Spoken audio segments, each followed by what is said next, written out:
जादुई टीवी। सुनो, तुम्हारे बाबूजी तो कब के गुजर गए। अब उनका जो सामान है वो पड़े पड़े कबाड़ा हो रहा है। बेच ही दो, कुछ पैसे आ जाएंगी। बात तो सही है। अगले संडे फुर्सत में यही करेंगे।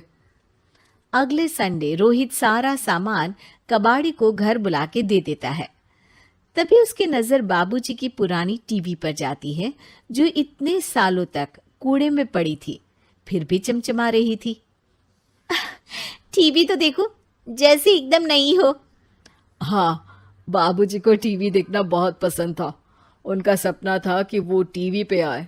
एक बार मौका भी था जब वो अपने गांव के गाने सुनाने किसी चैनल पर जाने वाले थे, पर मैं और मेरा भाई लड़ पड़े और बाबूजी को घर पर ही रुकना पड़ा। चला के देखें क्या? हाँ हाँ, क्यों नहीं, देख लेते हैं। पर शायद ही चले।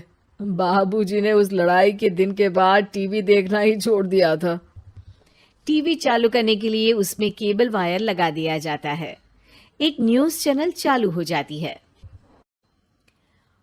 स्वर्ग की सीढ़ी के रास्ते हैं तीन, तीनों के तीन रास्ते हैं संगीन। पहला रास्ता है सांप की बीन, दूसरा रास्ता घर में बिछा कालीन, तीसरा रास्ता कलकत्ता से चीन। ये क्या बकवास खबर है, कुछ अच्छा लगा दो। अरे आप बोलो तो सही, कोई अच्छी खबर सुना देता हूं। मेरा तो काम ही खबर देना है। अरे बाप रे, टीवी बात कर रही है। हाँ, ये न्यूज वाला मुझसे। हाँ हाँ, आपसे ही तो बात करूंगा ना, आपके घर में हूं तो। अरे, ये सपना है क्या? तुम हमसे बात नहीं कर सकते? अरे सपना नहीं भाई साहब, ये टीवी जादुई टीवी है। बोलो, क्या खबर सुननी है, वरना ब्रेक लेने का टाइम आ जाएगा। सुप्रिया घबरा के टीवी बंद कर देती है। वो क्या था? अरे एक बार और चालू करके देखे, फिर से बात करेगा तो चैनल बदल देंगे। सुप्रिया फिर टीवी चालू कर देती है। अरे ऐसा कोई मुंह पे टीवी बंद करके जाता है क्या?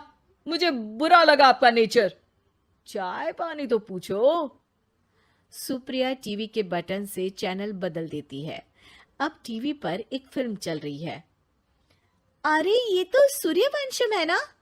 हाँ, और ये ठाकुर को जहर की खीर दे दी और उसको पता भी नहीं है। ए भाई, खीर मत पीना, उसमें जहर है, मत पीना। ठीक है महाशय, जैसा आप कहें। हाँ। अरे, आपकी बात मान ली, पूरी पिक्चर ही अब तो बदल जाएगी। मतलब ये सच में जादुई टीवी है? तभी वहां कबाड़ी आ जाता है। भैया, टीवी के 150 रुपए दूंगा, चलेगा? अरे 1.5 करोड़ में भी ना दे तुमको ये टीवी हम। अरे 1.5 करोड़ खरीदने को होते तो तुम्हारे घर में ये पानी चाय नहीं पीता, अंबानी या टाटा के घर बैठा कोल्ड कॉफी पीता। रोहित कबाड़ी का हिसाब करके उसे वहां से चलता करता है और अपने भाई शशिकांत को फोन लगा के बुलाता है। शशि थोड़ी ही देर में वहां पहुंच जाता है। क्या हो गया भैया? अरे बाबूजी का टीवी याद है?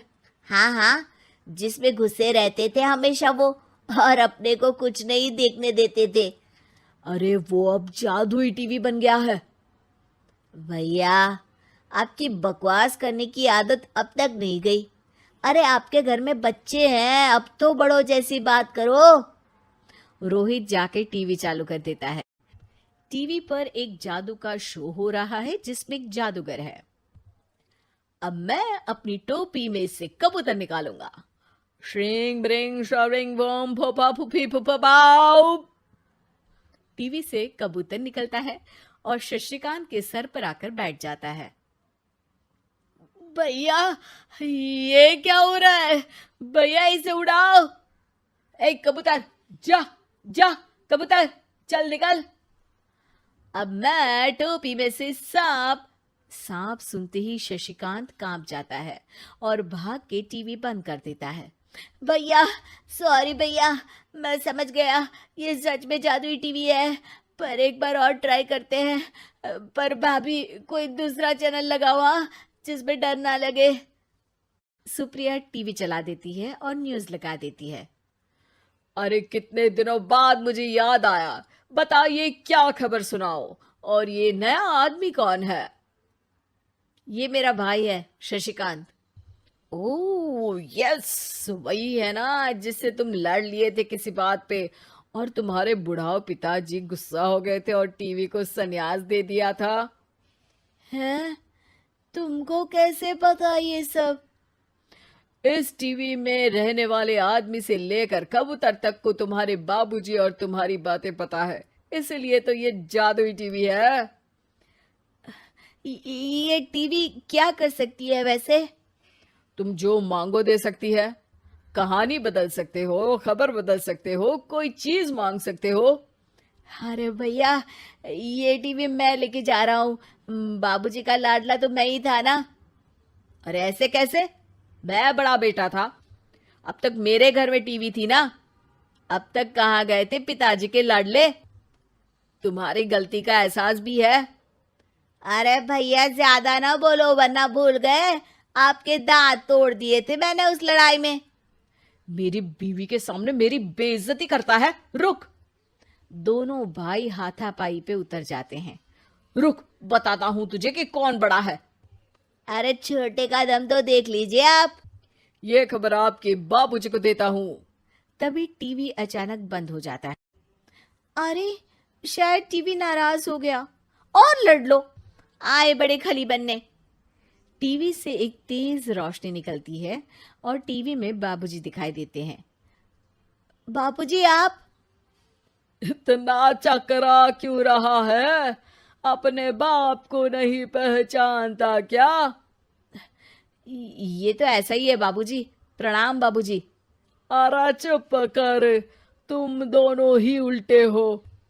तुम्हारी वजह से मैंने टीवी में आने के सपने को छोड़ दिया, तुम्हारी लड़ाई की वजह से। और तो और, जितना मैं अपनी बीवी को नहीं देखता था उतना टीवी को देखता था, वो भी छोड़ दिया तुम दोनों की लड़ाई की वजह से। और अब मरने के बाद जब मैंने टीवी को जादुई टीवी बना दिया तो भी तुम इसका फल लेने की जगह लड़ रहे हो। अरे तुम तो लायक ही नहीं हो। अब तुमको बाबा जी का ठुल्लू भी नहीं मिलेगा।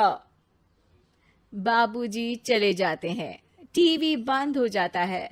रोहित और शशिकांत गिड़गिड़ा के टीवी के सामने हाथ जोड़ के बाबूजी को बुलाते हैं, पर टीवी सिर्फ धुआं निकालता रहता है।